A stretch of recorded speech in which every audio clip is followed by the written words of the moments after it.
اب آپ کو براہ راست سے چلتے ہیں اسلام آباد، جہاں وفاقی وزراء اس وقت پریس کانفرنس کر رہے ہیں۔ اس کے بعد اور کابینہ جو ہے وہ فیصلہ کرے گی کہ اس کے بعد ان کا کیا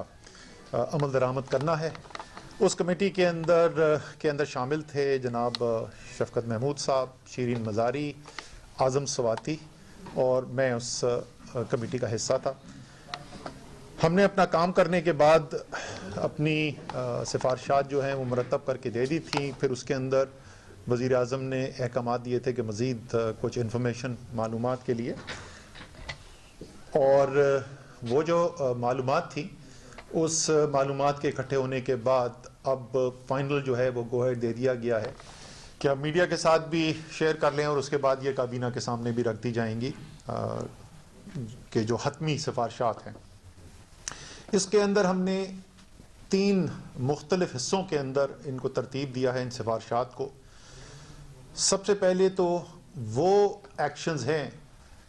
جو ہمارے خیال کے اندر مجرمانہ ایکشنز تھے، کرمنل ایکٹس تھے، اور قانون کے مطابق اس کے اوپر کرمنل کیسز بننے چاہیے۔ اس کے لیے پورا ثبوت جو ہیں اس شکل میں لانے کے لیے کہ ان کی بنیاد کے اوپر کیسز چلائے جا سکیں، ایف آئی اے کو مینڈیٹ دیا جا رہا ہے کہ فورینسک انویسٹیگیشن کریں اور 90 دن کے اندر اپنی رپورٹ مکمل کریں، جس کی بنیاد کے اوپر پھر آگے اس کے پروسیکیوشن کا کام شروع کیا جا سکے۔ جو ایریاز ہیں اس کے اندر جن کو دیکھنے کے لیے کہا گیا ہے، قانون کے مطابق جو کم سے کم انوینٹری رکھنے کی ریکوائرمنٹ ہے، کیا جو آئل مارکیٹنگ کمپنیز اور ہیں انہوں نے وہ اس کو پورا کیا یا نہیں، جو سیلز رپورٹ کی گئیں کیا واقعی میں وہ سیلز ہوئیں، یا حقیقت میں جو سیلز ہوئیں اور جو کاغذ پہ رپورٹ کی گئی ان کے اندر فرق تھا، اور اگر تھا تو کتنا تھا، اور کس نے یہ ایک مجرمانہ فعل کیا، کیا پروڈکٹ کی ذخیرہ اندوزی کی گئی، اور اگر کی تو کس نے کی۔ اور یہ ظاہر ہے یہ سب میں وہ چیزیں پڑھ کے بتا رہا ہوں جو رپورٹ کے اندر، جس کو قانون کی زبان میں یا انگریزی میں پرائما فیسی کہتے ہیں، یہ اسٹیبلش ہیں کہ یہ کمزوریاں ہوئیں۔ تو جب میں کہہ رہا ہوں کہ اگر ہوئیں تو میں صرف یہ کہہ رہا ہوں کہ اس کو ثبوت اس شکل تک لے جانے کے لیے جس کی بنیاد کے اوپر کورٹ کے اندر کیس کیا جا سکے اور سزا دلوائی جا سکے۔ ایک فوری طور پر اس بحران کا حصہ تو نہیں، صرف اس بحران کا نہیں، لیکن کمزوریاں کچھ سسٹم کے اندر چلی آ رہی تھیں جس کے اندر بھی قانون کی خلاف ورزی ہے، وہ بھی ہم نے اس کے اندر شامل کیا ہے۔ مثلاً پروویژنل مارکیٹنگ لائسنسز کے ایک ٹیمپرری مارکیٹنگ لائسنس دے دیا جائے اور اس کے بعد اس کا ناجائز استعمال کیا جائے، غیر قانونی ہاسپٹیلٹی ایگریمنٹس کیے جائیں، یعنی کہاں پہ رکھی جائے گی وہ پروڈکٹ، اس کے اوپر غیر قانونی ریٹیل آؤٹلیٹس پہ بیچا جائے پروڈکٹ۔ یہ تمام چیزیں جو ہیں وہ بھی اس فورینسک کا حصہ بنائی گئی ہیں، اور اس کے اوپر بھی قانونی کارروائی کرنے کے لیے کہا گیا ہے، کرمنل ایکشنز لینے کے لیے کیا گیا ہے۔ میں آگے آؤں گا کہ وہ جو صرف لکھا ہوا ہے کہ جو تھوڑی سی سزائیں ہیں کوئی جرمانہ کر دو، وہ نہیں صرف۔ ایک یہ بھی الزام ہے رپورٹ کے اندر، اس کے بارے میں کور کیا گیا ہے کہ تیل کی شپ آ گئی، وہ آؤٹر اینکریج کے اوپر کھڑی ہوئی ہے اور اس کو جان بوجھ کر برتھ نہیں کیا جا رہا تاکہ تاخیر کے ساتھ اس کو برتھنگ کی جا سکے، اور جب نئی قیمت کا اطلاق ہو جو زیادہ قیمت ہوگی وہ پھر اس کی برتھنگ کرائی جا سکے، جو ظاہر ہے اگر اس مقصد کے لیے کی گئی تو وہ غیر قانونی فعل ہے، اور اس کی بھی نشاندہی ہے رپورٹ میں، اس کی بھی فورینسک انویسٹیگیشن اور پن پوائنٹنگ کرنی ہے کہ کس کے خلاف قانونی کارروائی کر کے یہ کیا جائے۔ اور غیر قانونی تیل کی جو سیل ہے اس کے اندر جو بھی ملوث ہے اس کے بھی کیسز جو ہیں اس رپورٹ کے اندر دیے گئے تھے۔ ان تمام چیزوں کو فورینسک انویسٹیگیشن تحقیقات کے اندر کور کیا جائے، اور کرمنل لائبلٹی اسٹیبلش کرنے کے بعد پوری طاقت جو ہے قانون کی استعمال کی جائے، اور کیسز اور یہ صرف جرمانے جیسے میں نے کہا اس کی نہیں بات ہو رہی، یہ پھر ہتکڑیاں لگیں اور لوگ جیل کے اندر جائیں۔ جو ادارے، سرکاری ادارے، ظاہر ہے آئل مارکیٹنگ کمپنیز، جو ریٹیل پمپس ہیں، پیٹرول پمپس ہیں، ان کی تو فورینسک ہونا ہی ہے، لیکن اس فورینسک انویسٹیگیشن کا حصہ یہ بھی بنانا ہے کہ وہ سرکاری لوگ کون تھے جنہوں نے معاونت کی۔ ہم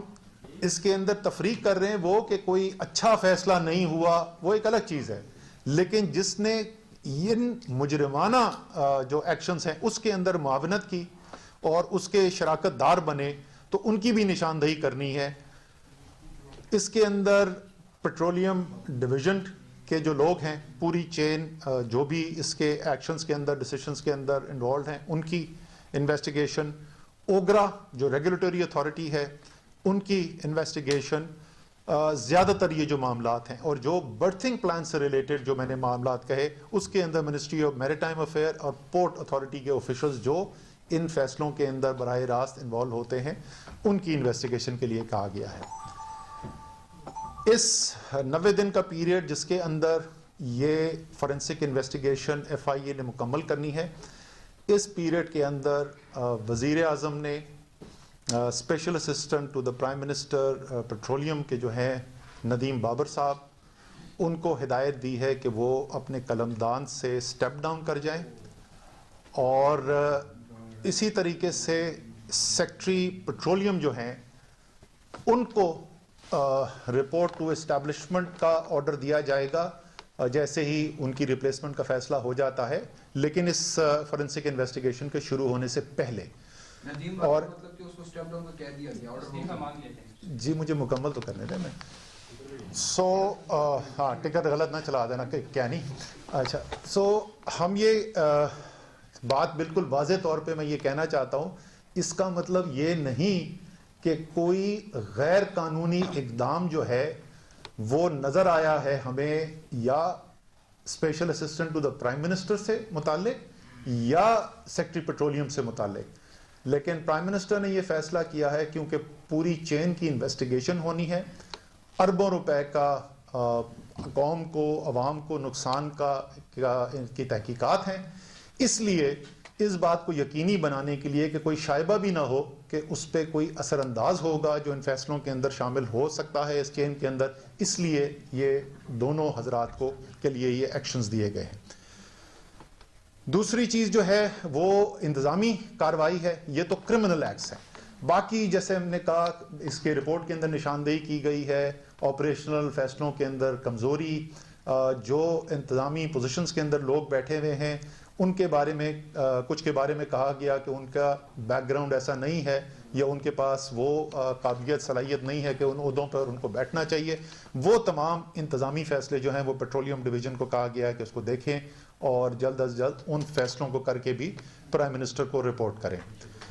تیسرا اور آخری اس کا پہلو جو ہے وہ یہ ہے کہ جو قانون ہے جس کے تحت یہ سارا نظام پیٹرولیم کا چلتا ہے، اس کے اندر دو کلیدی جو ہیں وہ پلیئرز ہیں، ایک تو پیٹرولیم ڈویژن ہے جس کے پاس ایگزیکٹو برانچ کو جو ریپرزینٹ کرتا ہے، اور دوسرا اوگرا ہے جو ریگولیٹر ہے۔ اور جو قانون سازی کی گئی ہے اس کے اندر ایک ابہام پیدا ہوا ہے کہ جو مختلف ایکشنز ہیں اس کے اندر اوگرا کی، ریگولیٹر کی کیا ذمہ داری ہے اور پیٹرولیم ڈویژن کی کیا ذمہ داری ہے۔ اس ابہام کو ختم کرنے کے لیے ایک قانون بنایا جائے گا اور جو بھی امینڈمنٹس ریکوائرڈ ہیں تاکہ کوئی ابہام نہ رہے، بالکل واضح ہو کہ کس کے پاس یہ اختیار ہے اور کس کی ذمہ داری ہے۔ کیونکہ جب یہ انویسٹیگیشن ہوئی تو اس میں ایک پہلو یہ بھی آیا اور ہم نے وہ کیبنٹ کمیٹیز کے اندر بھی دیکھا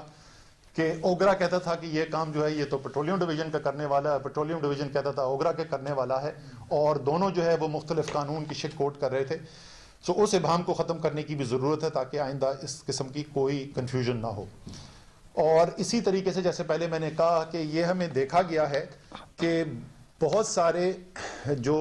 ایسے ایکشنز ہیں جس سے بہت بڑا نقصان ہو سکتا ہے معیشت کو، عوام کو، ان کی جو سزائیں ہیں وہ بہت ہی کمزور ہیں۔ تو قانون کو ریوزٹ کیا جائے گا اور ان سزاؤں کو، ان جو جرمانے ہیں ان کو اس کے مطابق کیا جائے گا کہ جو ان کا کانسیکوینس ہے، یعنی ان سے جو نقصان ہونے کا خدشہ ہے۔ اسی طریقے سے اور پیٹرولیم سیکٹر کی امپروومنٹ کی بہت ساری چیزیں اس کے اندر آئیڈینٹیفائی کی گئی ہیں، وہ رپورٹ کر دی جائیں گی پیٹرولیم ڈویژن کو، اور پیٹرولیم ڈویژن پھر اپنا ایکشن پلان بنائے گا اسی سے مطابقت رکھتے ہوئے، اور وہ پھر کیبنٹ کمیٹی آن انرجی کے پاس آئے گا اور کابینہ کے پاس فائنل چلی جائیں گی۔ آخر میں ختم کرنے سے پہلے صرف یہ بتانا چاہتا ہوں کہ عمران خان کی ساری جو جدوجہد رہی ہے اور پچھلے 2.5 سال سے ذرا سا زیادہ عرصہ جو ہو گیا ان کے وزیر اعظم بنے ہوئے، ان کے تمام فیصلے اس بنیاد پر ہوتے ہیں اور ان کی بالکل واضح ترجیح یہ ہے کہ کیسے میں پاکستان کے عوام کو بہتر سے بہتر ایک زندگی گزارنے کا راستہ میسر کر سکوں. اور جہاں بہت سارے چیلنجز ہیں یہ کرنے کے لیے، اس میں سے ایک یہ بھی ہے کہ بڑے بڑے پاکستان کے اندر کارٹل بنے ہوئے ہیں، بڑے بڑے مافیا بنے ہوئے ہیں مختلف سیکٹرز کے اندر، جو کئی سالوں سے نہیں بلکہ کئی دہائیوں سے مضبوط تر ہوتے گئے ہیں، کیونکہ جو صاحب اقتدار تھے وہ ان کے سرپرست تھے، ان مافیاز اور ان کارٹلز کے. اور وزیر اعظم نے یہ بالکل پہلے سے واضح کر دیا تھا، اس کے لیے اقدامات بھی لیے گئے. اور اب آپ دیکھ رہے ہیں، اور بہت ظاہر لوگوں کے اندر ایک یہ بات بھی ہوتی ہے کہ ہم نے یہ باتیں پہلے بھی سنی ہیں. پھر ہم نے جب پرائم منسٹر نے رپورٹ کرنے کو کہا، انہوں نے کہا یہ تو پھر کھو کھاتے میں ڈال دیا، رپورٹ آ جائے گی. اور رپورٹ آ گئی، وہ پبلک بھی کر دی گئی. انہوں نے کہا اچھا چلیں یہ تو بڑی اچھی بات ہے، آپ نے پبلک کر دی، پہلے کوئی نہیں کرتا تھا، لیکن چلیں ہوا تو سزا کس کو ملی. تو اب وقت آ رہا ہے سزاؤں کا، اور وزیر اعظم بالکل واضح ہیں، کسی صورت میں یہ جو مافیاز اور یہ جو کارٹلز ہیں جو پاکستان کی عوام کی جیبوں سے پیسہ نکال رہے ہیں، کسی صورت میں وہ ان کو معاف نہیں کیا جائے گا. اور جب یہ ایکشن ہوں گے، یہ بڑے طاقتور مافیا ہیں، بڑے طاقتور کارٹل ہیں، تو یہ اتنی خاموشی سے اور اتنی آسانی سے یہ جو وزیر اعظم کے فیصلے ہیں ان کو برداشت کر کے چپ کر کے گھر نہیں بیٹھ جائیں گے. یہ بہت ساری مشکلات بھی پیدا کرنے کی کوشش کریں گے، لیکن وزیر اعظم تیار ہیں اس کے لیے. اور اس لیے ان تمام کارٹلز کو وزیر اعظم کی طرف سے پیغام ہے کہ آپ کا وقت ختم ہو گیا ہے اور اب پاکستان کے عوام کا وقت آ گیا ہے. سو میں اس پہ اختتام کرتا ہوں. شفقت محمود صاحب اور شیرین، آپ you want to add something? Question answer please. لیکن آپ کا بھی ایک بڑا، آپ نے لاسٹ پریس کانفرنس بھی ہوئی تھی اور ہم نے سوال کیا تھا، لیکن آپ نے رکھا اور آج آپ نے کیا. یہ بتائیں کہ اب پیٹرولیم کی طرف سے اس پہ 10 تک جو او این سیز ہیں اس کے حوالے سے آڈیٹر جنرل کو ٹی او آرز دے دیے گئے کہ وہ انویسٹیگیٹ کریں، اور اوگرا کے حوالے سے بھی پی ایم نے پوچھ لیا کیونکہ 16 مارچ کی جو کیبنٹ کا جو آپ کی جو کمیٹی کی سفارشات تھیں، تو آپ اس کو آپ کیسے دیکھتے ہیں؟ اور آپ نہیں سمجھتے کہ جو اوگرا کی اس میں بالکل نااہلی ہے، کیونکہ 2016 کے جو رولز ہیں اوگرا کے وہ بالکل اس میں جس میں وہ کہا گیا تھا اندر بیٹھ کے آپ کے کیبنٹ میں چیئر پرسن اوگرا کی طرف سے کہ اسٹوریج تو ہم نے بنا دیا، لیکن اس میں اگر پروڈکٹ ہے یا نہیں اس کی ہمارے پر ذمہ داری نہیں ہے. یہ تمام تر چیزیں اس کو آپ کیسے دیکھتے ہیں؟ اور آپ سمجھتے ہیں کہ ندیم بابر کو ہٹانا جو ہے وہ انرجی کے لیے جو ہے وہ ایک پازیٹیو چیز ہے انرجی سیکٹر کے لیے؟ دیکھیں، جو جہاں تک آپ نے ذمہ داری کی بات کی، تو اس میں کوئی شک نہیں ہے کہ جو ادارے ہیں جن کو یہ ذمہ داری دی گئی تھی، وہ ادارے اپنی ذمہ داری ادا کرنے میں ناکام ہوئے. یہ تو بالکل واضح ہے نا. ہم نے صرف اس جملے سے آگے جانا ہے. ہم نے تو بالکل ایگزیکٹ متعین کرنا ہے کہ کہاں وہ ذمہ داری جو ہے وہ صرف اس لیے نہیں ادا کی گئی کہ اہل نہیں تھے یا ان کے دماغ میں کوئی ابہام تھا کہ ان کی طاقت اور اختیار کیا ہے، اور کہاں براہ راست ان کے اپنے ذاتی مفاد شامل تھے، اور جہاں انہوں نے جس کو انگریزی میں کہتے ہیں کلوٹ کیا اس چوری کے اندر، اس ڈاکے کے اندر. سو فورنسک انویسٹیگیشن کا مقصد یہی ہے کہ ہم صرف جو ہے وہ یہ نہیں کہنا چاہتے، ایک سٹیٹمنٹ ایک نہیں ایشو کرنا چاہتے کہ جی لوگوں نے کیا اور آئندہ سے ایسا نہ کرے. وزیر اعظم کا بالکل کلیئر ذہن ہے اس کے اندر. وہ چاہتے ہیں، جیسے میں نے کہا، کہ جو ذمہ دار ہے اور جو اس جرم کے اندر شریک ہوا ہے، چاہے وہ کوئی بھی ہو، وہ جیل کے اندر جائے اور اس کو ہتھکڑی لگے. جہاں تک آپ نے ندیم بابر صاحب کا، ہم نے جیسے میں نے پہلے کہا، ہماری کمیٹی نے کوئی ایسی بات نہیں کی ہے جس کے اندر ہم چاہے یا سیکٹری پیٹرولیم یا ایس اے پی ایم کے بارے میں ہم نے ان کو کہا ہو کہ وہ براہ راست کسی کے ذمہ دار ہے. لیکن ہم یہ سمجھتے ہیں کہ یہ ایک شفاف تحقیق کی ایک ریکوائرمنٹ، یہ اس کے لیے لازم ہے کہ ایسا نظر آئے کہ اس سسٹم کے اوپر وہ نہیں بیٹھے ہوئے جس کے نیچے انویسٹیگیشن ہو رہی ہے، جو اس وقت فیصلہ سازی کی کرسی پہ موجود تھے. صرف اتنی سی بات. جی بہتا ہوں. آپ کیا سمجھتے ہیں سر، یہ آئی واش ہوگا صرف جب واقعی اگر دیکھیں نا پیٹرولیم ڈویژن میں اگر ان کی ذمہ داری تھی تو ان کی ذمہ داری ادا نہ کرنے کے نتیجے میں یہ کرائسس آیا، تو کیا صرف یہ آئی واش ہوگا یا